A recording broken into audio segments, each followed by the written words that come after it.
ગાંધીનગરમાં ભાજપની ટોળકી ગઈ, મંત્રીઓ ગયા, સાંસદો ગયા, ધારાસભ્યો ગયા. મિત્રો, હું કહેવા માંગુ છું કે વિસાવદરની જનતાને આજે દિલ્હી સુધી ડંકો શું કામ વાગે છે, એની સમજણ શક્તિ, એની હિંમતનો દાદ છે. અહીંયા તમારે વિસાવદર વાળી કરવી છે કે નથી કરવી? ભાજપ પડેના કારણે આ વાંધા છો કુંવારા. આપણે એમ લાગે દીકરો હોશિયાર છે, મજબૂત છે. મને એ જ નથી સમજાતું કે સામે આવું થાય છે. ફૂલડા ડૂબી જતા ને પતરા તરી જાય છે. છે કામ ઘીનું ને સૂકું તણખલું દોયલું અને લીલાછમ ખેતરા આખલાઓ ચરી જાય છે. એને પોલીસનું ડર છે પણ આપણે નથી. અને ઘણા લોકો એમ કહેતા છે કે સુદાનભાઈ, ગુજરાત શાંતિપ્રિય છે, અમે શાંતિપ્રિય લોકો છે, અમે શાંતિથી જીવવા દેમાં મજા છે. બરોબર કે નહીં? તાન ગઢવી આજે હશે ને કાલે મરી જશે. આ સરકાર આવશે ને કાલે વહી જશે. પણ આવી રીતે બિનરીત થતું હોય, એક તત્વની હત્યા થતી હોય અને સાહેબ અત્યાચાર થતો હોય ને.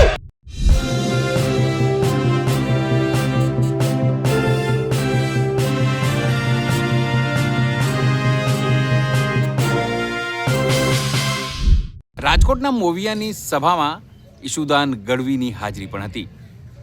સ્થાનિક સ્વરાજની ચૂંટણી હોય અને ઈશુદાન ગઢવી ખેડૂતોના મુદ્દે પોતાની વાત તેઓએ મૂકી. તેમણે કીધું કે જે રીતે ગુજરાતમાં જમીનો અપાઈ રહી છે ઉદ્યોગપતિઓને તે યોગ્ય નથી. આગામી દિવસોમાં આનાથી ખેતી ખતમ થઈ જશે, ખેડૂતો ખતમ થઈ જશે. તેમણે કીધું કે પંજાબમાં જે રીતે કાયદો છે તે જ કાયદો તેઓ ગુજરાત અને દેશમાં લાવવા માંગે છે.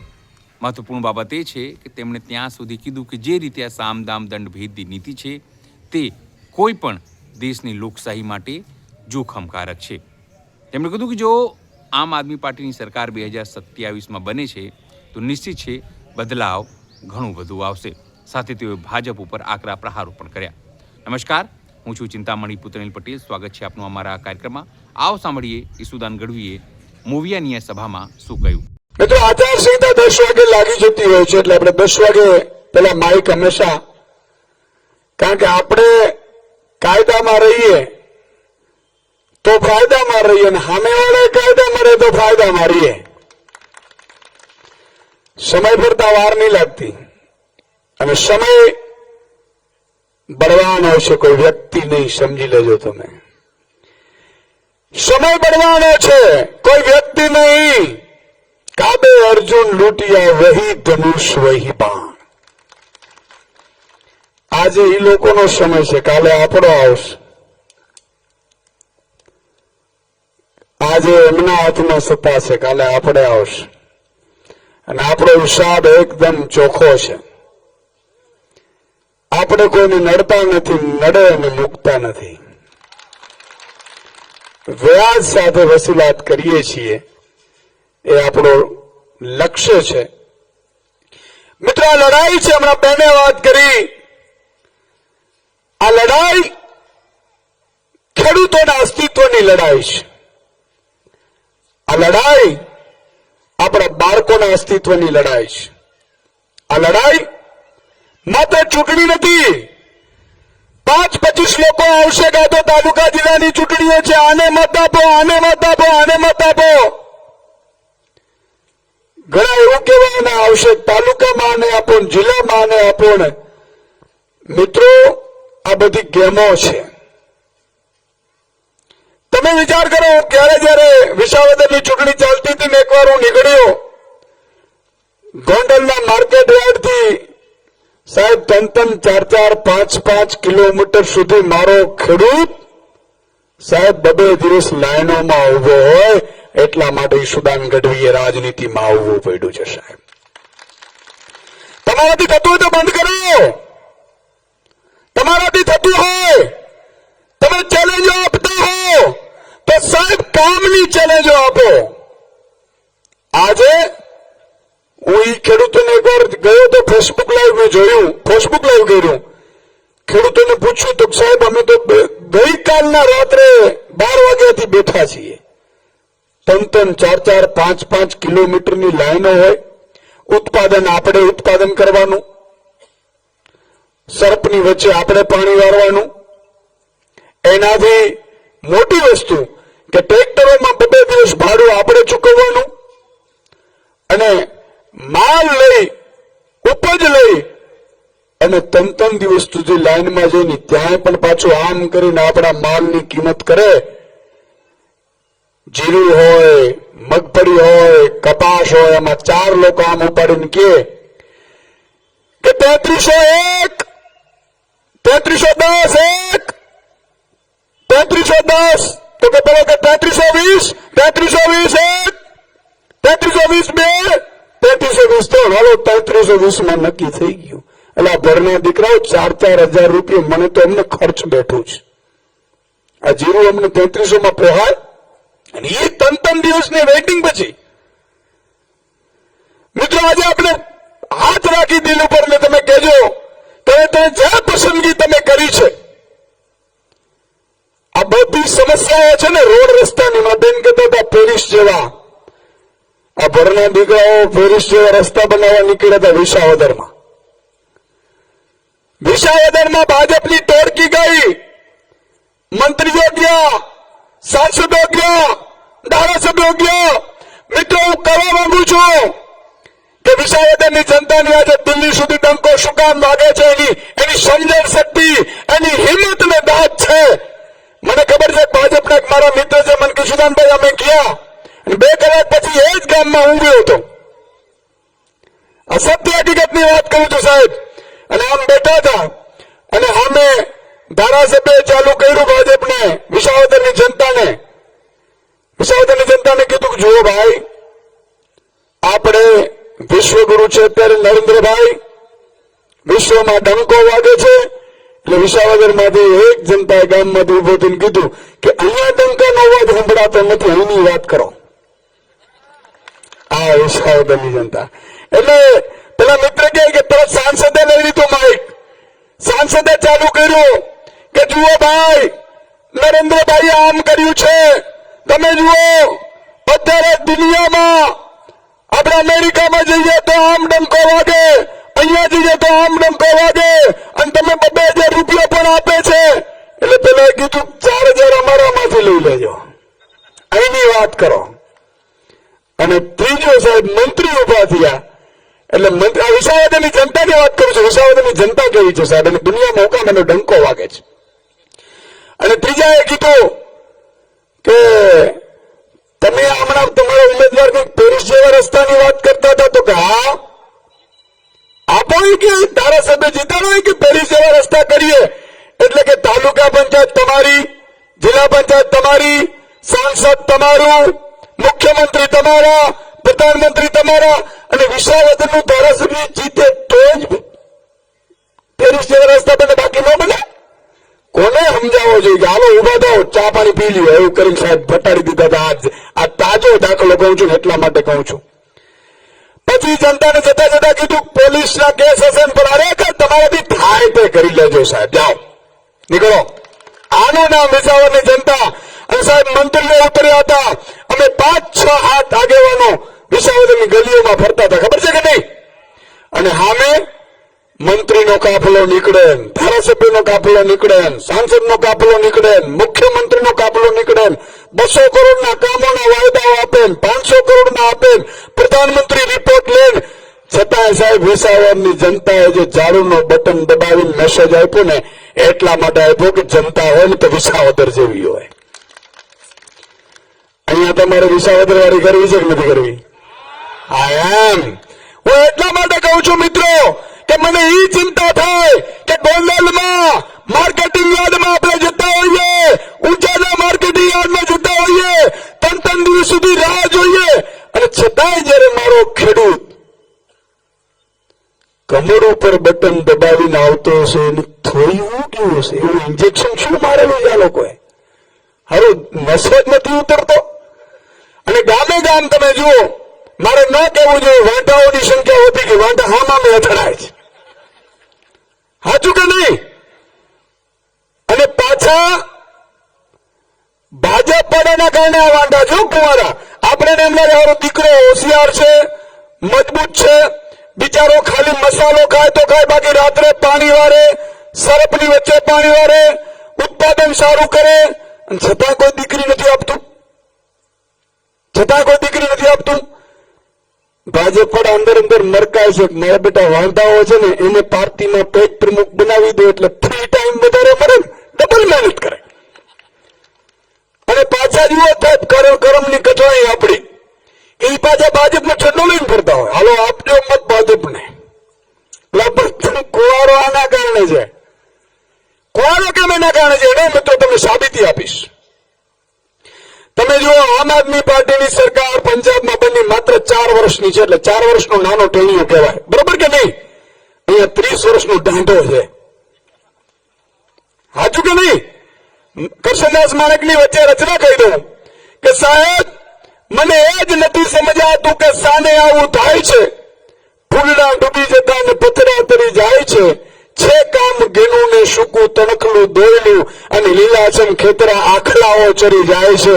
મને એ જ નથી સમજાતું કે સાને આવું થાય છે. તમે જુઓ આમ દૂરથી તમને લાગે ને તો એમ લાગે ગાય માતા છે, ભલે લીલાછમ ખેતરમાં ચરે, લાગે કે નહીં? નજીક જાઓ તો ખબર પડે આ તો આખલો છે. 30 વર્ષથી આખલાઓ જે બેફામ સાહેબ લીલાછમ ખેતરોમાં ચરે છે ને એ ગજબના છે સાહેબ. હું કહેવા એ માંગુ છું મિત્રો કે પંજાબમાં 4 વર્ષની સરકાર છે, અહીંયા શું કામ કુંવારા દીકરા છે? મિત્રો 20 વીઘાના જમીન મારા ખેડૂત છે, એના દીકરાને ખેડૂત બનાવવા નથી માંગતો. કલેક્ટરના દીકરાને કલેક્ટર બનાવવા માંગે છે, ધારાસભ્યના દીકરાને ધારાસભ્ય બનાવવા માંગે છે, સાંસદના દીકરાને સાંસદ બનાવવા માંગે છે, મુખ્યમંત્રીના દીકરાને મુખ્યમંત્રી બનાવવા માંગે છે, એસપીના દીકરાને એસપી બનાવવા આઈપીએસ બનાવવા માંગે છે. એક હિન્દુસ્તાનનો મિત્રો ખેડૂત છે જે પોતાને દીકરાને ખેતીમાંથી બહાર કાઢવા માંગે છે. શું કામ? ક્યારેક કલ્પના તો કરો. આપણે 20 વીઘાના માલિકો દીકરી નો આપે, પોલીસ કોન્સ્ટેબલમાં પાસ થઈ જાય તો કે હા થઈ જાય. સાચું કે નહીં? એક વખત યાદ કરો, ઉત્તમ ખેતી મધ્યમ વેપાર ને કનિષ્ક નોકરી હતી. આપણા વડીલો કહેતા હતા કે નોકરીઓ નથી કરવી, આપણે 50 વીઘાના માલિક છીએ, આપણે ગુલામી પસંદ નથી, જમીનમાં આપણી માલિકીની જમીનમાં આપણે મરજી ત્યારે ખેતી કરી ઉપજ લઈ અને આખા દુનિયાને હિન્દુસ્તાનને ખવડાવે છે. મારો ખેડૂત આજે લાચાર બન્યો છે. એ લાચાર શું કામ બન્યો છે મિત્રો? એ ખેડૂત વિરોધી સરકારની નીતિના કારણે લાચાર બન્યો છે. અને આપણા જુઓ જેટલા જ્ઞાતિ જાતિ ધર્મના આગેવાનો ભાજપમાં ગોઠવાયેલા છે બધા માલામાલ છે. દર ચૂંટણીમાં આપણા માથાનો સોદા એ લોકો કરે છે. તમને આશ્ચર્ય થશે, ટેકાના ભાવે 200 મણ ખરીદી કરતા હતા, પછી બધા ખેડૂતોએ ભાજપનું કમરનું બટન દબાવ્યું.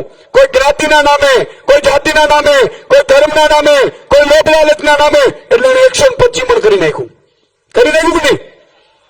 હવે મેં સાંભળ્યું છે ભાજપે એવું નક્કી કર્યું છે કે આ તાલુકા જિલ્લામાં જો હજી કમરનું બટન દબાવે તો માત્ર 40 મણ ખરીદી કરવાનું નક્કી કરશે આ લોકો, માત્ર 40 મણ. બોલો આવું થવા દેવું છે? આવું થવા દેવું છે? બાકી ક્યાં મોકલશો? 100-150 મણ મગફળી થાય, 200-250 મણ થાય તો આપણે મોકલીશું ક્યાં? એટલા માટે કેવું છે મિત્રો, અસ્તિત્વની લડાઈ છે. આ ચૂંટણી અસ્તિત્વની છે. આમાં માત્ર ને માત્ર ચાલવું જોઈએ તો સાવણું ચાલવું જોઈએ, નહીં તો અને સાવણું ચલાવશો ને એના ફાયદા થાય. એક તો ભાજપના ધારાસભ્યો, મંત્રીઓ, સાંસદો એટલા અહંકારમાં ફરે છે ને ગ્રાઉન્ડ ઉપર આવી જાય. ભાઈ કામ કરવા માંડો, 1.5 વર્ષ જ છે. આજે હળદરમાં થયું, 50,000 સુતાંબરામાં ખેડૂતો ભેગા થયા, માન્ય અરવિંદ કેજરીવાલ ભગવત માન આવ્યા તો મિત્રો ત્રીજા જ દિવસે 10,000 કરોડનું પેકેજ નાખવું પડ્યું. હિન્દુસ્તાનની પહેલી વખત ભાજપે આપ્યું છે. એ ખેડૂતો એકથી આપ્યું છે.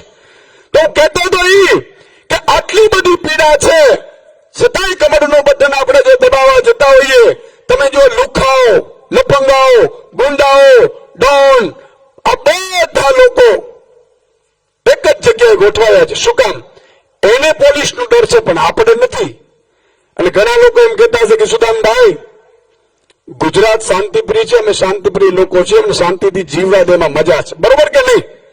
તો હું એમ કહું છું કે બધાએ હિંમતવાળા ના હોય એવું બની પણ શકે. બધાએ કંકાસ કરવા માંગતા ન હોય, કંકાસ આપણે કોઈને નથી કરવી. પણ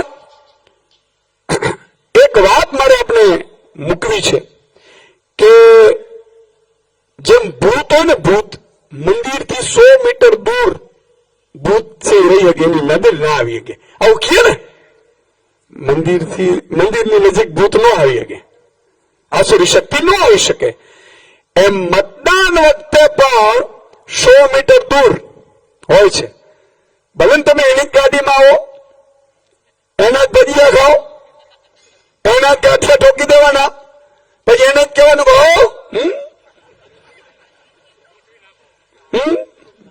એને કહેવાનું તમે જ છો, સામે કોઈ છે જ નહીં. અને અંદર જાઓ એટલે 3-4 બટનો હશે. એક ભૂતવાળું બટન હશે, એક ભૂતના માસિયાઈનું બટન હશે, અને એક બેને સાફ કરનારું ઝાડુનું હશે. ડિરેક્ટલી ઝાડુનું બટન દબાવી દો એટલે ભૂત ગાયબ. કોઈને ખબર ન પડે અંદર જેમ કોને મત આપ્યું એમ કે અરે મને ખબર જ નહીં, હું તો તમને જ આપું, તમે તમારા સિવાનું કોણ છે મને? આ કરાય, આમાં ખોટું નથી. ભજીયા ખાઈ લેવાય, કારણ કે આમે ભજીયા આપણા પૈસે જ છે. કોઈ કડિયા કામ કરીને થોડા કઈ કમાઈને આવે છે. કોઈ 2-5 હજાર આપે તો આપણે ક્યાં આવે ભાઈ? અને ઈશ્વરને સાક્ષી રાખવાનું, ભગવાન મારા હશે, ભ્રષ્ટાચાર કરીને કયો હશે પાછા આપી ગયો. તમે વિચાર કરો, હમણાં એક જગ્યાએ અહીંયા ચોટીલામાં એક પરમ દિવસે સભા મારી હતી ચોટીલામાં, તો મેં ચાહતા હતા એટલે ખેડૂતે ઉભા રહી ગયા. ખેડૂત જોઈ ગયા, મને કિશુદાનભાઈ તમારે મારા ઘરે ચા પીવા આવું પડશે. ભાઈ ચા તો નહીં, મારી એક સભા છે. મને કિશુદાનભાઈ મને એ નથી સમજાતું. એમણે જે વાત કરી, મને કે અમારે ત્યાં ભૂંડનો બહુ ત્રાસ છે. એટલે ઝટકા મશીનમાં ગઈકાલે ભૂંડ મારા ખેતરમાં આવીને ટીંગાઈને મૃત્યુ પામ્યો. એટલે મેં કીધું હશે? મેં કીધું કોણ હશે? મેં કીધું મને ખબર નથી કોણ હશે. કોણ હશે? કોણ હશે? મને એવી શંકા છે કે જે મારા ખેડૂતો, ગરીબો, વંચિતો, શોષિતો જે લૂંટીને ખાઈ જાય છે ને એના હકના, એ પાછા ભૂંડ થઈને ચૂકવવા આવતા હશે એવું મને લાગે છે સાહેબ. કારણ કે હું ઈશ્વરમાં માનું છું, ભગવાનમાં માનું છું, માં ખોડલમાં માનું છું, જલારામ બાપામાં માનું છું. અને એટલા માટે કહું છું મિત્રો કે કર્મનો સિદ્ધાંત કોઈને નથી છોડ્યો. ભગવાન રામને અને એના પિતાને જો દશરથે ચૂકવવું પડ્યું હોય તો તમે હું કયા મૂડીના, કયા ખેતરની મૂડી છીએ સાહેબ? વાત સાચી છે કે નહીં? તો વાત એ કરતો હતો કે આટલી બધો અત્યાચાર, આટલી બધી તાનાશાહી ક્યારે ચલાવી ન લેવાય. હમણાં બિનહરીફની મોસમ ચાલી, ભાજપના પ્રદેશ અધ્યક્ષ છે એ પેંડા ખવડાવતા હતા. કોકે પૂછ્યું શું હતું કે ઇતિહાસમાં પહેલી વખત 700 સીટ બિનહરીફ કરી. એટલે બિનહરીફ હું કામ કરો છો ખબર છે? તમારી ચૂંટણી લડવાની તાકાત નથી ને એટલે બિનહરીફ કરો છો સાહેબ. આવો મેદાનમાં ચૂંટણીમાં લડવાનું હોય. લોકતંત્ર મિત્રો 200 વર્ષ અંગ્રેજોને ભગાડતા થયા. આપણે 5000 અંગ્રેજો હતા ને ગામે ગામ જે લુકા લપંગા હતા ને એને અંગ્રેજોએ પોલીસ મિત્ર બનાવી દીધા કેટલાકને. અને એમાં બધી ગેમ થતી હતી.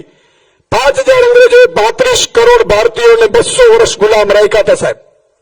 અને ધીરે ધીરે અંગ્રેજોનું શાસન વધતું ગયું. પહેલા વેપાર કરવા હતા, પછી એને અહંકાર આવ્યું. મિત્રો છેલ્લે જે પિક્ચરોમાં આપણે જોઈએ છે, મેં કેટલીક જગ્યાએ વાંચ્યું છે, એક ગોરો નાલાયક સીધો થઈને આવે, વાઇસરોય થઈને આવે અને આપણું આખા ગામમાંથી એને જે દીકરી ગમે ને એ દીકરી સાંજે બોલાવે. એટલી હદે આ નાલાયકો અંગ્રેજોએ આપણા ઉપર અત્યાચાર કર્યા હતા સાહેબ. અને એનો બાપ રડતો હોય. આ ફિલ્મમાં જોયું છે, તમે વાંચન છે ઇતિહાસમાં, ચેક કરી લેજો. અને મિત્રો પછી શહીદ ભગતસિંહ હોય, મંગલ પાંડેથી લઈને શહીદ ભગતસિંહ સુધી કેટલા શહીદ થયા છે.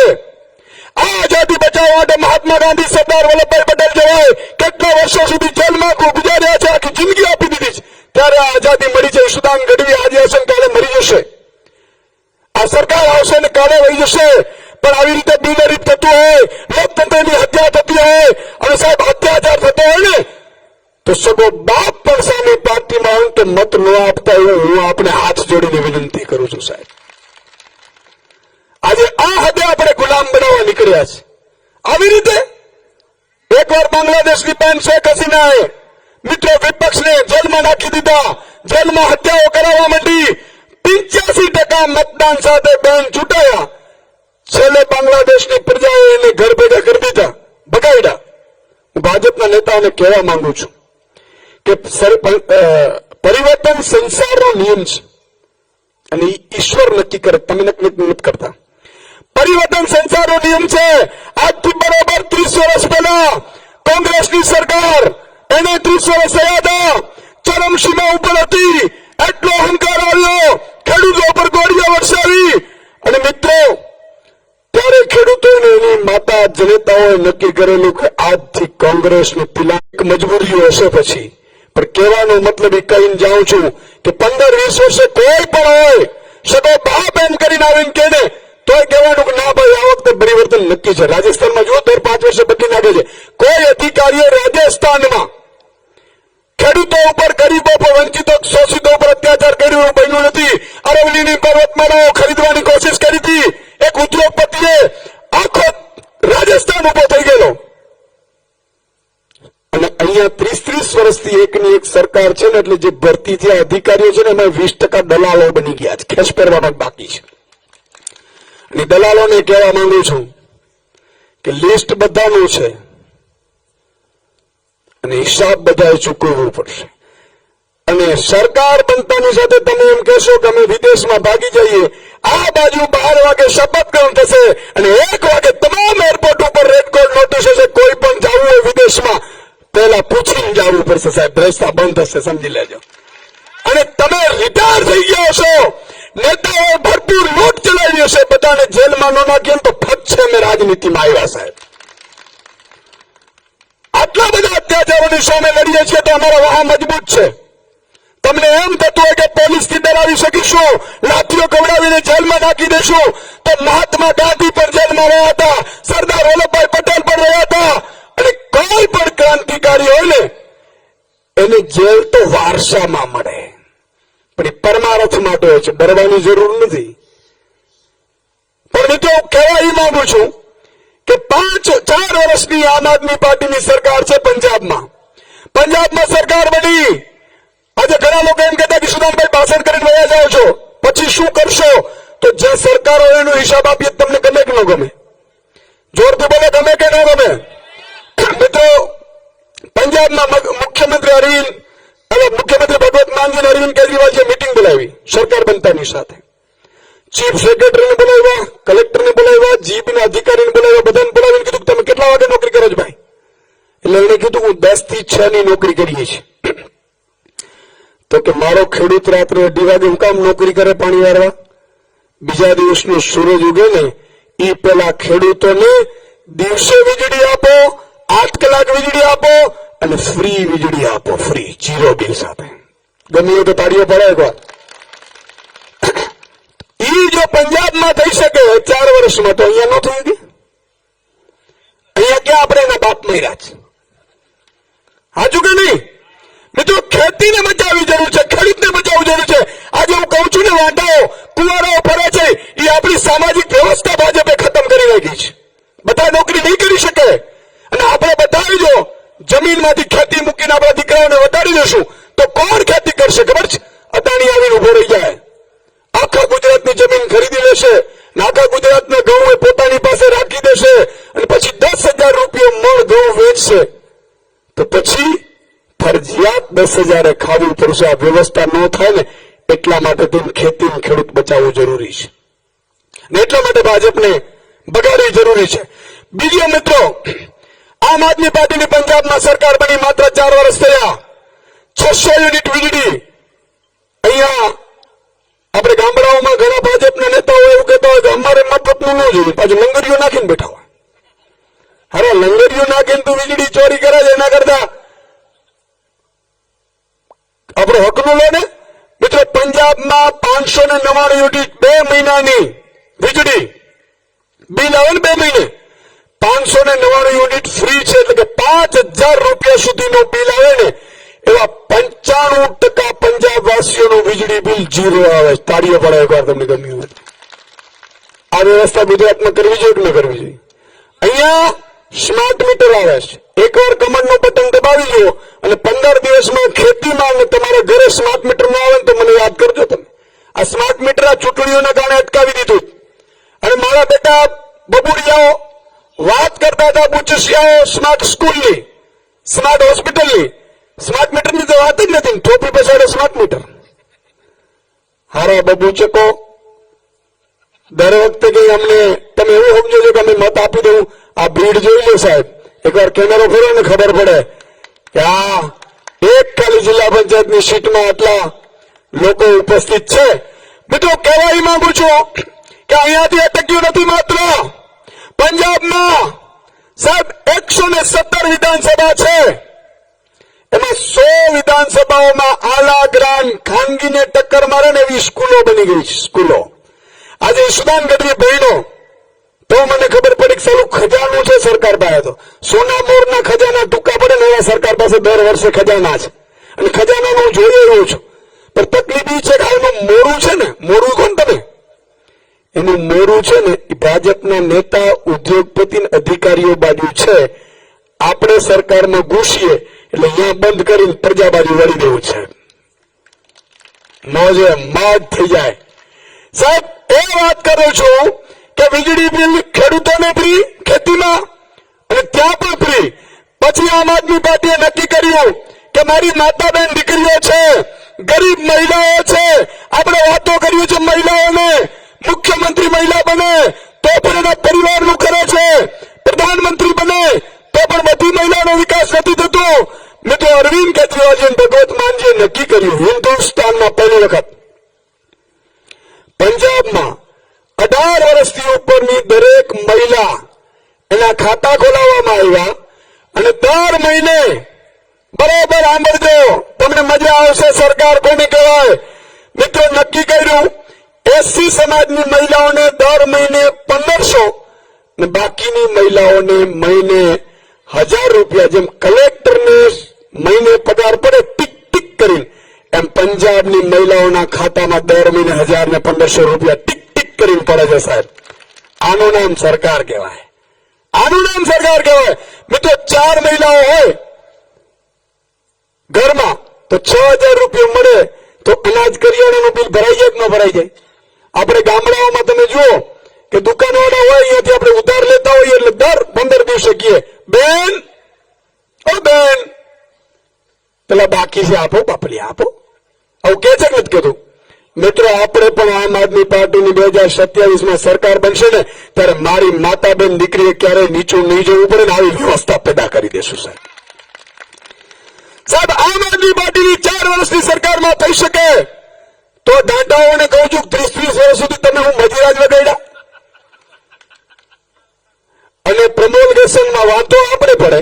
પ્રમોલગેશન ખોટું ઈ કરે, જમીનમાં આપણી ખોટી ઈ કરે, પછી કે અરજી કરી જાઓ, અને અરજી કરવા જઈએ તો 2 લાખ રૂપિયા આપો.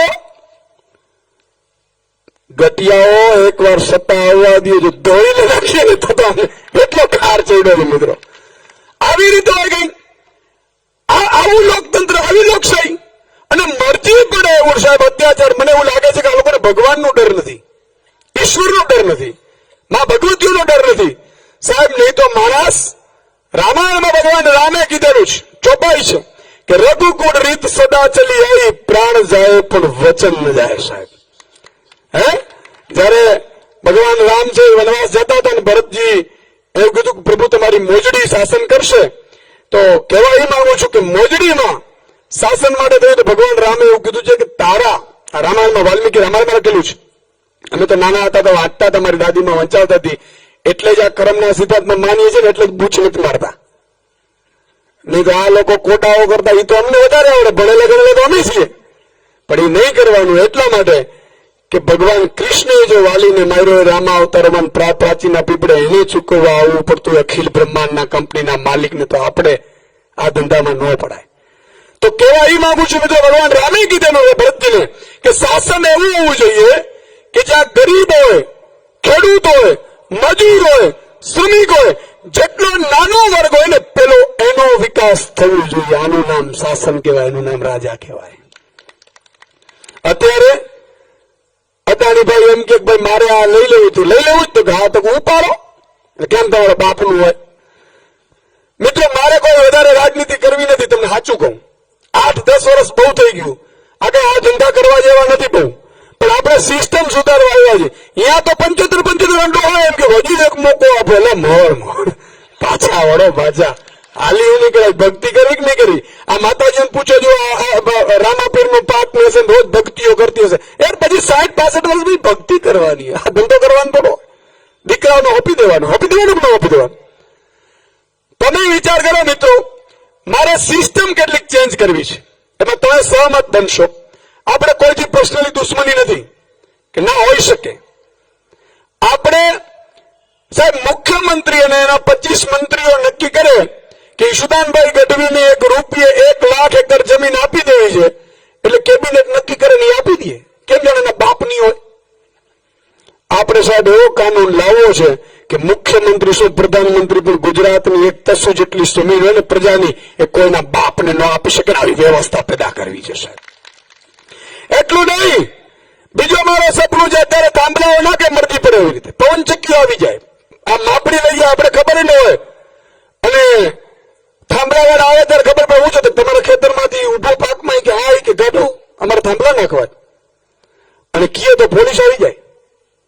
પાછી પોલીસ ભાડે મળે. તમને ખબર નથી કહી દઉં, ગોપાલ ઇટાલિયાએ આ તો સારું થયું વિસાવદરમાં જનતાને અભિનંદન આપવા પડે. ગોપાલભાઈ ધારાસભ્ય બનાવીને એને પૂછ્યું કે પોલીસ આવે છે આ બધા કંપનીઓ વાળા ભેગી કોણ છે? ભાડે આપીએ છીએ અમે, તો અમને આપો ખેડૂતોને.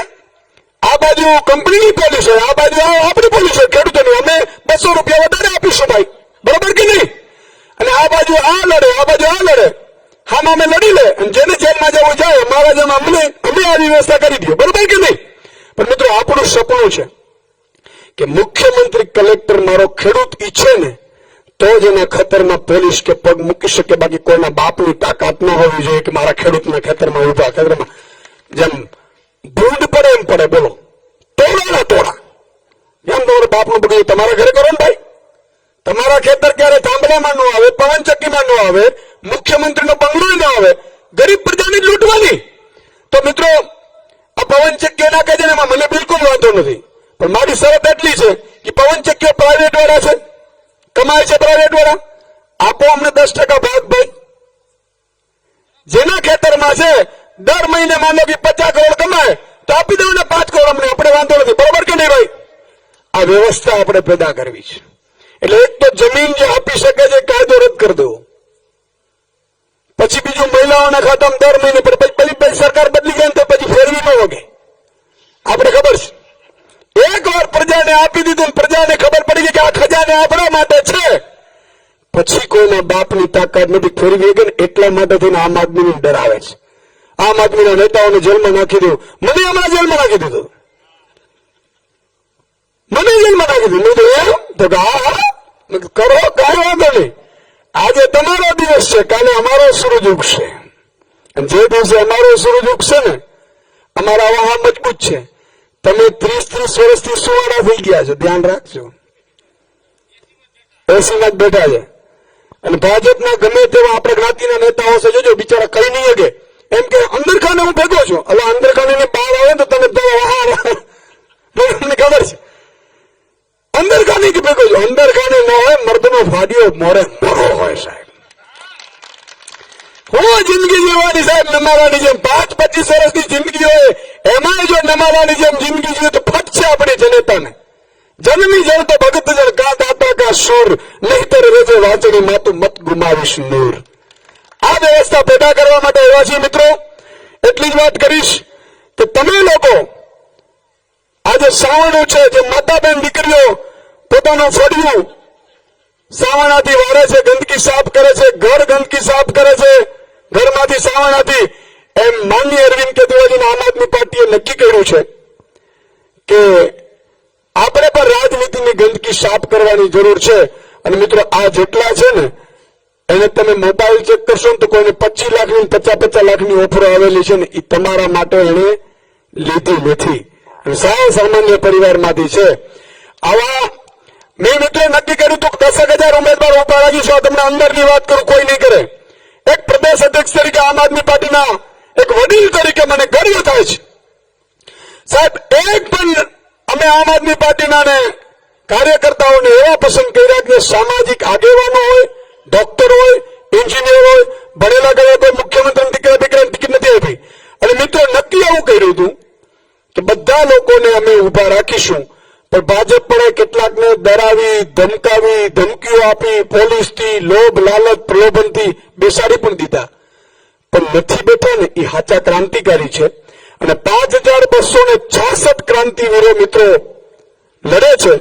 અને તમારે એમ માનવાનું છે દરેક જગ્યાએ ઈશુદાન કે ગોપાલ નહીં પહોંચી શકે, ચેતર નહીં પહોંચી શકે. મિત્રો 5266 છે ને ઈશુદાન ને ગોપાલ બીજા તૈયાર થઈ રહ્યા છે. એના માટે તમારે ઉભું રહેવાનું છે. અને એટલું નહીં મિત્રો, છેલ્લી વાત કરું તમને કે અમે એક પણ રૂપિયો આપ્યો નથી કે આપવાના નથી. એવું કીધું હતું કે અમારી પાસે કાંઈ નથી સાહેબ, અમે શું આપી શકીએ. આ જો નીચે ઉભીને સ્ટેજ પણ નથી, પણ અમારામાં હિંમત ઈશ્વરે આપી છે, અમારામાં નિષ્ઠા છે, અમારામાં કંઈક કરી છૂટવાની તમન્ના છે. અને અમે તમારા માટે લડીશું, ગોળીઓ ખાશું, લાઠીઓ ખાશું, જેલમાં જશું, પણ તમને નોંધારો નહીં મૂકીએ. બસ તમે અમારી સમય છે ને સાચવી લેજો વિનંતી કરવા માટે આવ્યો છું. મિત્રો આ બધા ઉભા થઈ જાય. એકવાર ઉમેદવારો, બધા ઉમેદવારોને તમે ખાતરનું નહીં, બધી સમસ્યા છે એ 2027 થયા સેમીફાઈનલ છે. 27 મને બધી ખબર છે સાહેબ. સમસ્યાનું મૂળ છે ને કમર ફૂલ છે, એટલું ધ્યાન રાખજો. આ બધા નવયુવાનો મજબૂતાઈથી લડે છે. હું બધાને વિનંતી કરું છું, આપ સૌને વિનંતી કરું છું મિત્રો, તમારા માટે, તમારા લોકો, સર્વ જ્ઞાતિના લોકો મજબૂતાઈથી લડી રહ્યા છે, ઝાડુમાંથી લડી રહ્યા છે. તમે તમારા મોબાઈલમાં 25 નંબર હોય એને ફોન કરજો, સગાવાળાને ફોન કરજો, વ્યવહારને ફોન કરજો. જેટલી મહેનત કરવી પડે મિત્રો, આ નથી લડતા, તમે લડો છો, જનતા લડે છે, એવી રીતે લડજો અને આમને જીતાડજો એવી વિનંતી કરું છું. ઈશુદાન ગઢવીની વાત સાંભળીને આપને શું લાગે છે જરૂરથી અમારા કોમેન્ટ બોક્સમાં કોમેન્ટ કરજો. એ સિવાય અમારી યુટ્યુબ ચેનલ લાઈક કરો, સબસ્ક્રાઇબ કરો, બેલ આઇકન દબાવો. સાથે અમારી વેબસાઇટ છે www.gujaratplus.in, ત્યાં પણ તમે વધુ અપડેટ થઈ શકો છો. અત્યારે માટે બસ આટલું જ. નમસ્કાર.